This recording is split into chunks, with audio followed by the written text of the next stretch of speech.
Kalau buat video ni better spontan ke ikut skrip? Korang pernah tak cuba nak buat video, buat konten ikut skrip? Tak jadi guys.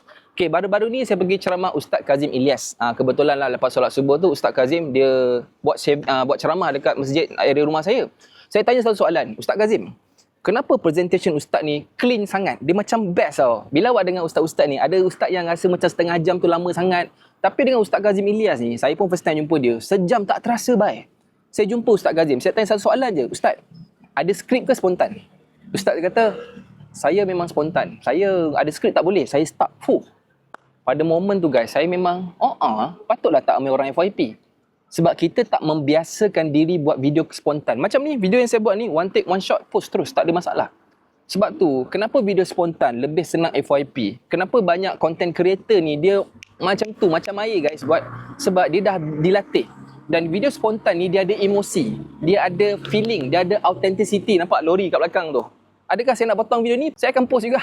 Point dia, awak kena tahu, inilah the reality. Di saat kita dibanjiri oleh konten-konten sampah AI yang nak perfect ni, video autentik yang tak perfect macam ni, banyak bloopers, ini yang sebenarnya akan FYP. Sebab orang nak authenticity. That's why saya benci AI sebenarnya. AI bagus, ya saya setuju. Tapi kalau kau dah guna video AI untuk tunjuk fashion, untuk tunjuk benda-benda ni, saya rasa macam kau dah melawan hukum alam closing. Closing customer ni adalah trust. Trust adalah barang yang real. Biar tak cantik tapi real. Contoh, saya jual satu kuih puteri berendam, badak berayu, puteri lah, something, kuih puteri ni. Tak tahulah komenan bawah, puteri ayu ke apa kan. Saya guna AI. Awak rasa? Kita tengok santan warna hijau tu, kita tahu, ini sedap ni santan dia padu ni. So, bila awak guna AI, dia tak jadi guys. Sebab tu, relax, santai tapi sampai, video autentik dan spontan saya rasa akan lebih convert. Yang lagi best, awak boleh post sehari 3. Kalau scripted sangat ni, nak perfect sangat lala tak jadi.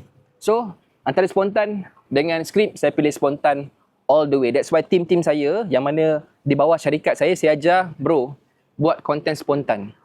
Kuantiti dulu, baru datang kualiti. Solat kena 5 waktu dulu, baru datang khusyuk. Faham tak? Maksudnya bila awak post ni, kita simple je hukum alam buat konten. Sehari tinggal ada 3 konten. Pagi 1, petang 1, malam 1.